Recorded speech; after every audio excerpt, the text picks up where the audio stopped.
조기연금을 받으면 무조건 깎여서 받으니까 손해다. 이렇게 생각하시는 분들이 많은데 꼭 그렇지만은 않다. 자, 요즘 직장에서 퇴직하고 은퇴하시는 분들이 많아지면서 소득 공백이라고 하죠.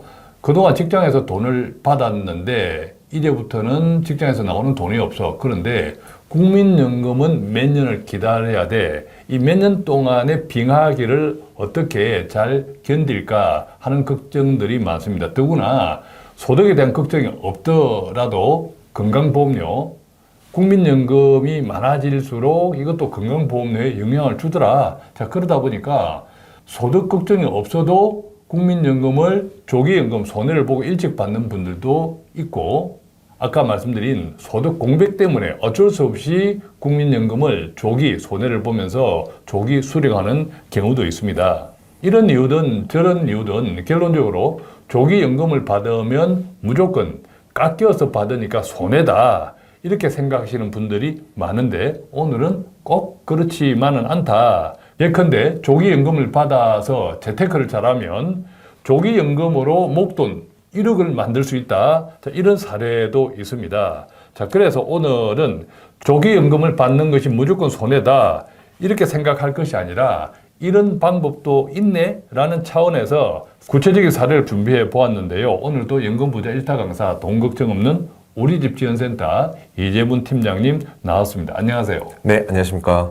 저도 국민연금 받을 때 대부분은 제때 받으라는 말씀을 드리는 입장인데요.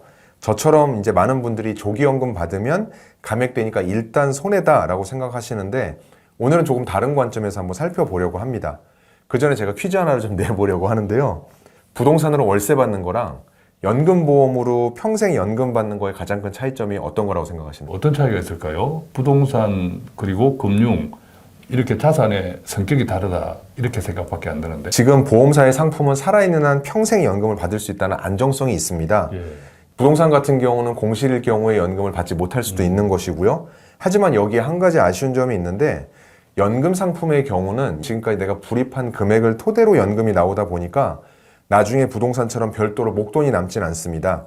매월 연금은 나오지만 마지막에 남는 목돈이 없는 거죠. 그렇군요. 그래서 부동산 임대 소득을 선호하는 분들이 많은 편이죠. 나중에 부동산은 자녀에게 물려줄 수도 있다. 이렇게 생각하니까. 네, 그렇습니다. 부동산 임대는 매월 월세가 들어오면서도 부동산이라는 자산 자체가 남아있기 때문인데요.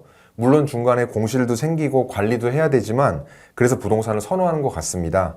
연금을 받으면서도 자산 자체는 남아있는 거죠. 이게 바로 사람들이 바라는 모습이 아닐까 싶습니다. 자, 그런데 조기연금만으로도 이런 구조를 만들 수 있다는 건가요? 네, 맞습니다. 물론 조기연금을 수령하시는 분들은 대부분 생활비가 부족하거나 소득 단절인 경우가 많긴 합니다. 그런데 최근에 여러 영상을 보면 생활비가 부족하지 않더라도 국민연금을 당겨받는 조기연금을 활용하는 것이 좋다는 관점도 있더라고요. 그렇게 하면 조기연금을 얼마나 받느냐, 그리고 그것을 어떻게 굴리냐에 따라서 다르겠지만 1억 원이라는 목돈도 만들 수 있다고 하는데요. 그래서 오늘은 구체적인 방법과 함께 장단점을 생각해 봤습니다. 제가 봤던 이 영상에서 소개했던 50대 후반인 1969년생의 예를 한번 들어보겠습니다. 이분의 경우는 만 65세에 노령연금을 받을 수 있는데 5년 정도 당겨서 만 60세에 먼저 조기연금을 받기로 결정을 하셨고요. 5년간 일찍 받으면 연간 6%씩 총 30%가 감액이 돼서 원래 200만 원을 받을 연금액이 월 140만 원으로 줄어듭니다. 많이 줄어드는 건데요. 이걸 어떻게 활용한다는 건가요? 네, 이렇게 조기로 받은 월 140만 원을 5년 동안 증권사의 연금제척계좌에 그대로 불입을 하는 겁니다. 그럼 5년 후에 원금 기준으로 8,400만 원이 모이게 되고요. 여기에 물가 상승의 수익까지 더했을 때 대략 9천만 원 정도가 됩니다. 5년 동안 받은 조기연금을 쓰지 않고 쓸 필요는 없으니까 이분 같은 경우에는 재테크에서 목돈을 만든다 이 뜻이군요. 네, 맞습니다. 그리고 이 9천만 원을 5년이 지난 시점에 월배당 ETF나 커버드콜 방식으로 투자를 하는 겁니다. 최근에 월배당 ETF들을 보면 매월 1% 내외의 분배금을 주는 ETF들이 많은데요. 그러면 원금 수준으로 따졌을 때는 84만 원 정도, 그리고 9천만 원 기준으로 고려했을 때는 월 90만 원 정도가 나옵니다. 예, 상당히 큰 돈이 나오네요. 그죠? 네. 자, 그럼 조기연금 월 140만 원에 월 배당 ETF에서 나오는 월 84만 원을 더하면 합계해서 월 224만 원에서 많게는 230만 원까지 연금을 받게 되는 거죠. 많이 받네요. 네.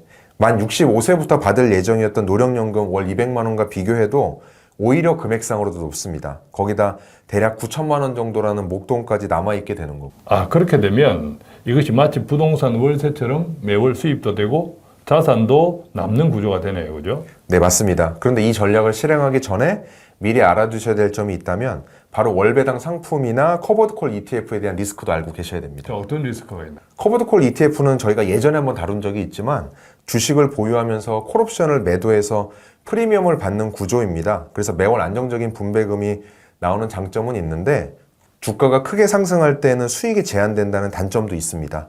또 월 분배금이 고정된 게 아니라 시장 상황에 따라 변동될 수 있다는 점도 반드시 기억하셔야 됩니다. 자, 그러니까 어쨌든 투자 상품이잖아요. 원금이 보존되지 않은. 네, 사실 원금도 보존되면서 매달 1%, 연 12%면 은행도 망하겠죠. 그죠? 맞습니다. 그래서 그런 위험이 있다라는 거군요. 그렇다면 당초 계획했던 예상했던 월 84만 원보다 적게 나올 수도 있다 이야기죠. 예, 맞습니다. 시장 상황에 따라 적게 나올 수 있고요. 오히려 반대로 더 많이 나올 수도 있습니다. 하지만 중요한 건 이런 방법의 본질인데 조기연금을 받으면서도 이 돈을 쓰지 않고 5년 동안 모아놓은 금액이 8,400만 원이라는 내 자산은 오롯이 남아있다는 점입니다. 그러니까 단순히 조기연금은 감액되니까 손해라는 생각에서 일단 벗어나보자 하는 생각, 그 아이디어군요. 그죠? 예, 맞습니다. 이 방법의 또 다른 장점은 건강보험의 피부양자 문제도 해결할 수 있다는 건데요. 만 65세부터 월 200만 원의 노령연금을 받으면 연간 2,400만 원이 되기 때문에 피부양자에서 탈락하게 되는데요.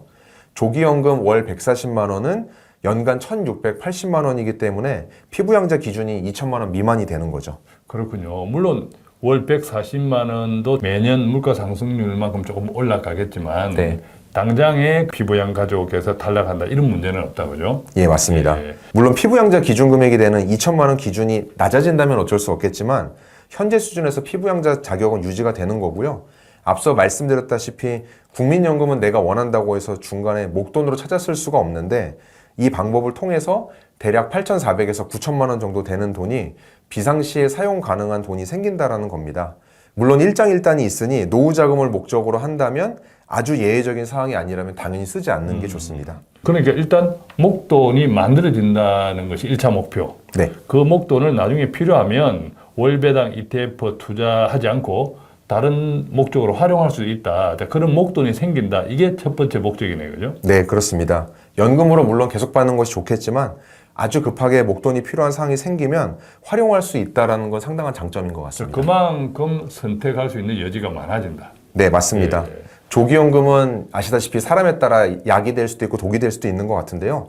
하지만 오늘 말씀드린 것처럼 활용하기에 따라서는 연금도 받으면서 목돈도 활용할 수 있고 건강보험 피부양자 문제도 해결할 수 있는 선택지가 될 수도 있을 것 같습니다. 예, 그렇지만 커버드 콜 ETF의 변동성, 투자 상품으로서의 리스크는 반드시 이해하고 시작해야 한다는 것, 이것도 꼭 기억해야겠네요. 그죠? 네, 맞습니다. 그래서 오늘 다루는 주제가 평소와 좀 다르게 조기연금을 다루면서 만능 해결책이 아니라 하나의 아이디어로 제안을 좀 드리는 것이고요. 본인의 상황에 맞게 커버드 콜 ETF의 특성도 충분히 이해하면서 꼼꼼하게 따져보시고 결정하시기를 권해드립니다. 그렇군요. 자, 오늘은 조기연금은 무조건 손해다. 이 같은 관점에서 새로운 접근, 새로운 관점에 대해서 한번 이야기해 보았는데, 결과적으로 매월 연금도 받으면서 목돈도 확보하는 부동산 월세와 비슷한 구조를 만들 수 있겠다 하는 점 기억해 주시고요. 다만 월배당이나 커버드 콜 ETF의 리스크는 반드시 이해하고 시작하는 것이 좋다. 이렇게 정리하면 되겠습니다. 오늘 함께 나눈 이 영상이 국민연금의 다양한 수령 방법을 통해서 우리들의 노후 자산 그리고 연금 자산을 관리하는 데 조금이라도 도움이 되었으면 좋겠습니다. 고맙습니다. 고맙습니다.